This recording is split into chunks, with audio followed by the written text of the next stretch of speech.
अपनी परंपरा, अपनी संस्कृति और अपने संस्कारों पर गौरव की अनुभूति करनी चाहिए। ऐसे में वहाँ की जनता से सामंजस्य कैसे स्थापित करें? प्यार है, वो भी प्यार है, एक तरह का प्यार है। जो लोग पुतला फूके वही कल हमारा नारा लगा रहे हैं।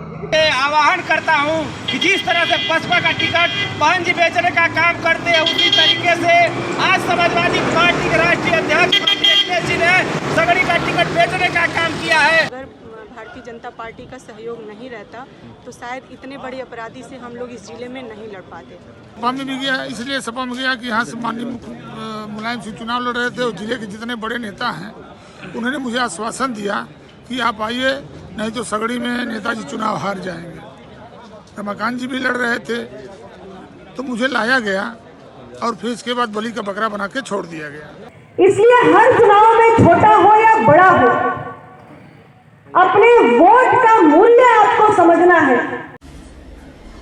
आज हम बात करते हैं सपा मुखिया अखिलेश यादव के आजमगढ़ संसदीय क्षेत्र में आने वाली सगड़ी विधानसभा सीट की। यह सीट 15 साल तक समाजवादी पार्टी के कब्जे में रही है। इस बार सपा ने बाहरी प्रत्याशी डॉक्टर एचएन पटेल को और बीजेपी ने इस सीट पर काबिज विधायक वंदना सिंह को मैदान में उतारा है। इस बार बाहरी प्रत्याशी होने के नाते डॉक्टर एचएन पटेल के भरोसे सपा के लिए जीत की राह आसान नहीं दिख रही है। अब की बार आजमगढ़ के सगड़ी विधानसभा पर बसपा और कांग्रेस अपने उम्मीदवारों के जरिए सपा के बेस वोट बैंक में सेंध लगाकर समाजवादी पार्टी की चुनावी रण से दूर करने की कोशिश दिख रही है। रही सही कसर सपा के बागी बने पूर्व विधायक अभय नारायण पटेल अपने समर्थकों के साथ कुर्मी वोटों को बीजेपी की ओर ले जाने की कोशिश में दिख रहे हैं। इसका सीधा फायदा बसपा और बीजेपी को मिलता दिख रहा है। आजमगढ़ की 10 सीटों में सगड़ी विधानसभा सीट सपा के लिए सबसे अहम मानी जाती है। यह सीट सपा मुखिया अखिलेश यादव के आजमगढ़ संसदीय क्षेत्र में भी आती है। वैसे तो जातिगत आंकड़ों के हिसाब से यह सीट सपा और बसपा की है। इस विधानसभा क्षेत्र में सबसे अधिक दलित लगभग 85,000 हैं। इसके बाद दूसरे नंबर पर यादव लगभग 62,000 हैं, जबकि मुस्लिम वोटर 45,000 हैं। इसके बाद छत्री, ब्राह्मण, भूमिहार, बनिया, चौहान, निषाद जातियों की वोटरों की संख्या लगभग 2.25 लाख है।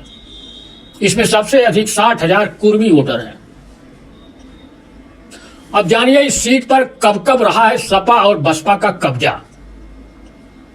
1977 से अब तक के चुनाव की बात करें तो 3 चुनाव में यह सीट समाजवादी पार्टी के ही कब्जे में रही है। वर्ष 1996 में पहली बार पूर्व मंत्री रामप्यारे सिंह ने इस सीट पर 13,000 से अधिक मतों के अंतर से जीत दर्ज कर सपा का परचम लहराया था। उन्होंने कुर्मी बहुल सीट होने पर बसपा के दिग्गज माने जाने वाले पूर्व विधानसभा अध्यक्ष बरखू राम वर्मा को परास्त कर दिया था। फिर 2007 के चुनाव में भी इस सीट को जीतकर सपा ने अपना परचम लहराया था। इस बार सर्वेश सिंह सीपू ने 7,000 से अधिक मतों के अंतर से बसपा के मलिक मसीद को चुनावी अखाड़े से हमेशा के लिए बाहर कर दिया था। और 2012 के चुनाव में सर्वेश सिंह सीपू ने सपा की साइकिल छोड़कर बसपा की हाथी पर सवार हुए तो सपा ने सगड़ी विधानसभा के ही रहने वाले अभय नारायण पटेल को मैदान में उतारा था और बसपा ने सर्वेश सिंह को रण में उतारा था। इस बार अभय नारायण पटेल ने जीत दर्ज कर सपा का परचम लहराया था। अब बात करते हैं बसपा की। 4 चुनावों में यह सीट बसपा के कब्जे में भी रही है। 1991 में दिग्गज शिक्षक नेता पंचानन राय को 5,000 से अधिक मतों के अंतर से जीतकर बसपा के बरखू राम वर्मा ने कांग्रेस से इस सीट को छीनी थी। इसके बाद से तो बसपा इस सीट पर सपा को टक्कर देते हुए 4 बार झटक चुकी है। 1993 में बरखूराम वर्मा ने 30,000 से भी अधिक मतों के अंतर से बीजेपी के राम शकल सिंह पटेल को हराकर बसपा का परचम लहराया था। 2002 में फिर मलिक मसूद ने मुस्लिम वोटों में सेधमारी कर सपा के रामप्यारे सिंह को परास्त कर बसपा का परचम लहराया तो पिछले चुनाव 2017 में वंदना सिंह ने सपा के जयराम पटेल को 5,000 से अधिक मतों के अंतर से पटकनी देकर बसपा का परचम लहराने में कामयाब रही। अब 2022 के चुनावी समीकरण की बात करते हैं। इस बार सपा से नए चेहरे के रूप में डॉक्टर एचएन पटेल चुनावी रण में है। डॉक्टर साहब सगड़ी विधानसभा से बाहर के रहने वाले हैं, वह मऊ जिले के रहने वाले हैं। समाजवादी पार्टी में आने से पहले वे बीजेपी में थे और मऊ के मधुबन सीट से चुनाव लड़ना चाह रहे थे। जब बीजेपी ने उनके जनाधार को चुनाव जीतने लायक नहीं देखा तो उन्हें किनारे कर दिया। बीजेपी से आस टूटने पर डॉक्टर साहब धन बल के जरिए सगड़ी सीट से सपा का टिकट हासिल कर लिए और चुनाव मैदान में आ गए।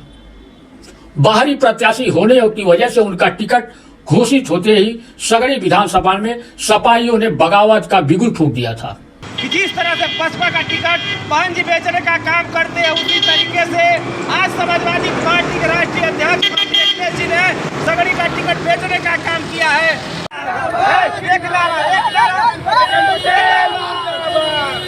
पटेल मुर्दाबाद, पटेल मुर्दाबाद,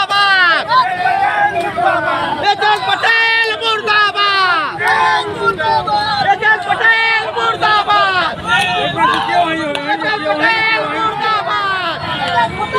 पटेल मुर्दाबाद, ऐसे में वहाँ की जनता से सामंजस्य कैसे वो भी स्थापित करेंगे? प्यार है, वो भी प्यार है, एक तरह का प्यार है। तो जो लोग पुतला फूके वही कल हमारा नारा लगा रहे हैं। एक तरफा प्यार है, एक तरफा प्यार है, यूनिडायरेक्शनल। जनता से सामंजस्य कैसे स्थापित करेंगे चुनाव में? अरे भाई हमारे साथ हो गए लोग, जो पुतला फूके थे सारे लोग हमारे साथ हो गए। भाई एक दो दिन जो थोड़ा सा तकलीफ रहती है, नो डाउट, जो मेहनत करता है तो क्या ऐसी वजह थी जिसकी वजह से पुतला फूका गया?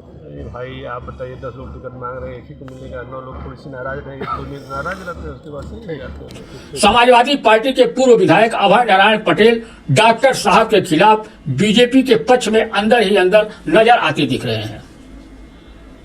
बसपा अपनी सीट पर कब्जा करने के लिए यादव कार्ड के रूप में शंकर यादव को दांव पर लगाया है। शंकर यादव अब तक कई बार विधानसभा चुनाव लड़ चुके हैं, मगर किसी भी चुनाव को वो जीत नहीं पाए हैं। शंकर यादव पहले सपा में ही थे, अब बसपा से मैदान में हैं, तो बसपा के दलित वोट बैंक के साथ ही सपा के यादव मतों में भी सेंधमारी करते दिख रहे हैं। और जहाँ तक राजनीति का सवाल है कि चंद्रशेखर जी के साथ रहा, तो चंद्रशेखर जी बड़े बड़े नेताओं के नेता थे, लेकिन उनके पीछे पब्लिक नहीं थी। और कन्याकुमारी से दिल्ली की यात्रा के बाद मैं उनसे ज़्यादा लगाव हो गया और उनके साथ रहा। मैं सपा में भी गया, इसलिए सपा में गया कि यहाँ से माननीय मुलायम सिंह चुनाव लड़ रहे थे और जिले के जितने बड़े नेता हैं उन्होंने मुझे आश्वासन दिया कि आप आइए, नहीं तो सगड़ी में नेताजी चुनाव हार जाएंगे। रमाकांत जी भी लड़ रहे थे, तो मुझे लाया गया और फिर इसके बाद बलि का बकरा बना के छोड़ दिया गया। 5 साल अखिलेश जी भी थे, लेकिन बाढ़ में तो मैं कई बार कहा कि भाई बाढ़ आपका सांसदीय क्षेत्र है, एक आध बार तो आइए। जब नहीं आए तो मुझे लगा कि इस दल में कुछ रहा नहीं है। इस नाते मुझे बहुजन समाज पार्टी में मैं आया। और इधर कांग्रेस ने मुस्लिम कार्ड के रूप में राणा खातून को चुनावी जंग में उतारा है। राणा खातून भी मुस्लिम वोटों में ही सेंधमारी करने के लिए जूझती नजर आ रही है। बसपा कांग्रेस की सपा में सेंधमारी और सपा के बागी बने पूर्व विधायक अभय नारायण पटेल इस सीट पर सपा के डॉक्टर एचएन पटेल की राह में मुश्किल बनते जा रहे हैं। इधर बीजेपी प्रत्याशी वंदना सिंह इस सीट से वर्तमान में विधायक है और अपराधियों से लड़ने की बात करती हैं। बीजेपी का वोट बैंक तो उनके साथ है ही, साथ में कुर्मी वोट बैंक में भी वह सपा के ही पूर्व विधायक अभय नारायण पटेल के जरिए सेंधमारी करती दिख रही है। साथ ही अपना दल की अनुप्रिया पटेल से गठबंधन होने की वजह से भी वंदना सिंह कुर्मी वोटों में सेंधमारी करती दिख रही है। अनुप्रिया पटेल खुद यहां पर जनसभा कर कुर्मी सहित अन्य पिछड़ी जातियों को गठबंधन के लिए लामबंद कर चुकी हैं। 2017 में आपने वोट डाला था और उत्तर प्रदेश की विधानसभा के लिए अब आप 2022 में वोट डालेंगे।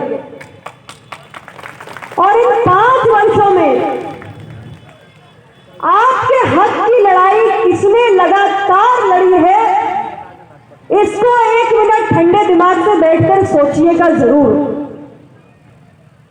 आज कौन क्या कह रहा है यह महत्वपूर्ण नहीं है।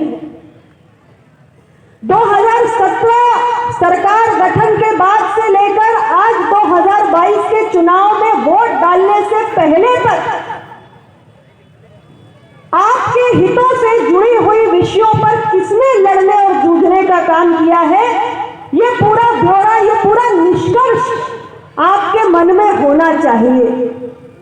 तब जाके आप अपने वोट की ताकत का सदुपयोग कर पाएंगे। सगड़ी सीट पर अंतिम चरण में 7 मार्च को मतदान होना है। अब बीजेपी के स्टार प्रचारक से लेकर बसपा की स्टार प्रचारक मायावती भी अपने वोटरों को सहेजने के लिए आने वाली हैं। ऐसे में अब तक 26 फरवरी तक इस सीट पर जो समीकरण बन रहे हैं उसमें डॉक्टर साहब नहीं संभले तो अखिलेश की साइकिल इस बार भी पंचर हो ही जाएगी। यदि डॉक्टर साहब सभी को मिलाकर वोटरों तक पहुंच जाते हैं तो 7 मार्च तक अखिलेश की साइकिल बसपा के हाथी को पछाड़ते हुए कमल को रौंद कर आगे भी निकल सकती है।